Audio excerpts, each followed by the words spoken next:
Hi అండి, అందరూ ఎలా ఉన్నారు? ఈరోజు నేను మరో స్నాక్ రెసిపీతో వచ్చానండి. ఇది చిన్నపిల్లలు బాగా ఇష్టంగా తింటారు, పెద్దవాళ్ళు కూడా బాగా నచ్చుతుంది ఇది. ఇవాళ నేను చేస్తుంది పాల పూరీలండి. దీనికి కావాల్సింది గోధుమ పిండి, పంచదార, ఉప్పు, నూనె, కొంచెం పాలతో పూరీ ముద్దలాగా కలుపుకొని పెట్టుకోవాలి. ఒక హాఫ్ లీటర్ పాలు, ఒక గ్లాస్ దాకా పంచదార. దీనికి ఒక పౌడర్ లాగా తయారు చేసుకొని పెట్టుకోవాలండి. గసగసాలు 2 టేబుల్ స్పూన్లు, రైస్ ఫ్లోర్ 2 టేబుల్ స్పూన్లు, జీడిపప్పు 10 నుంచి 15 వరకు, పచ్చి కొబ్బరి ఒక 10 ముక్కలు,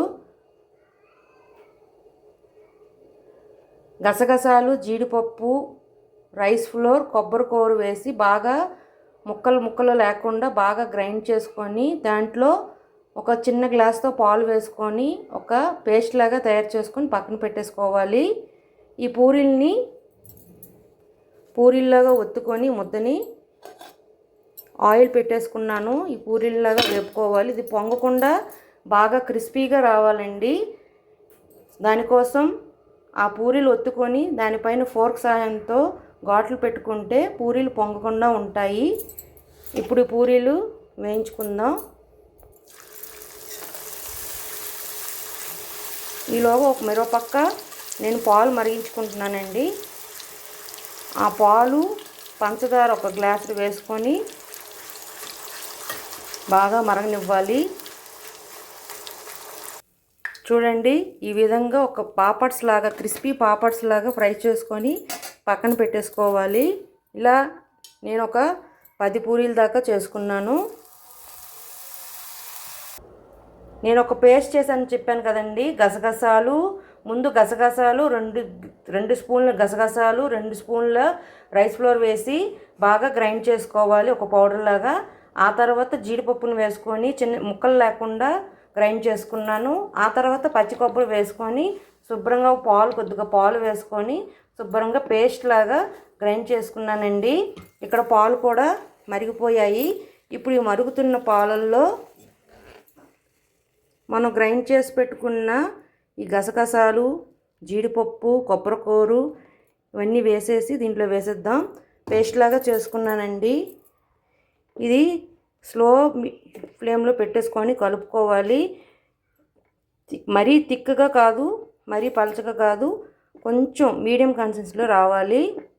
చూడండి, పూరీలన్నీ ఈ విధంగా వేపుకున్నాను. కొద్దిగా క్రిస్పీగా వచ్చేటట్టుగా వేపుకున్నాను. చూడండి, ఈ విధంగా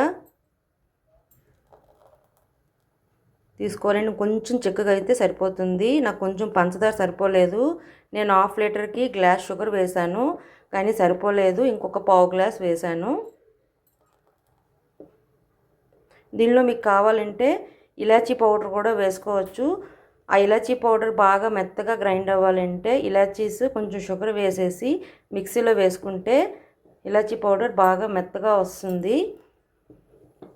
ఆ ఇలాచీ పౌడర్ కూడా దీంట్లో వేసేసి ఇది బాగా మరిగాక ఇది గ్యాస్ ఆఫ్ చేసేసి ఈ పాలు బాగా చల్లారాలండి.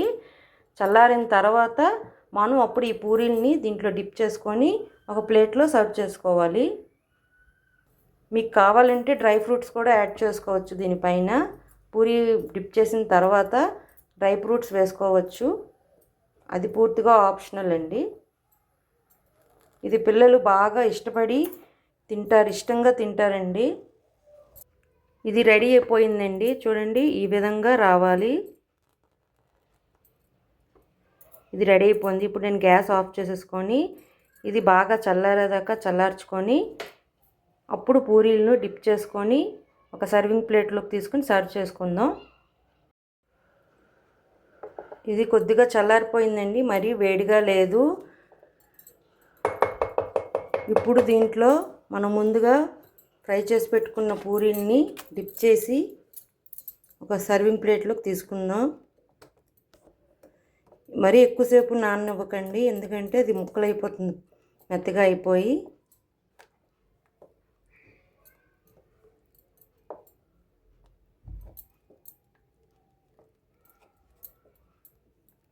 చూడండి, ఈ విధంగా తీసేసి ఇలా 1 బై 1 చేసుకొని లాస్ట్కి మిగిలిన దాంతో ఈ పూరీల పైన వేసుకొని సర్వ్ చేసుకుంటే పాలపూరి రెడీ అండి.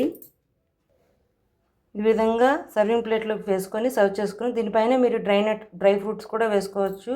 అంటే బాదం, జీడిపప్పు, పిస్తా ఇవన్నీ చిన్న చిన్న ముక్కలుగా కట్ చేసుకొని ఒక పౌడర్ లాగా వేసుకోవచ్చు. దీన్ని మీరు చల్లగా తినాలనుకుంటే ఒక 1 అవర్ ముందు ఫ్రిడ్జ్లో పెట్టేసుకుంటే బాగుంటుంది. లేదు వేడివేడిగా తినాలనుకుంటే ఇలా డైరెక్ట్గా తినేయవచ్చు. అంతేనండి, పాలపూరి రెడీ. మీకు నచ్చినట్లయితే like, share and subscribe it. Bye.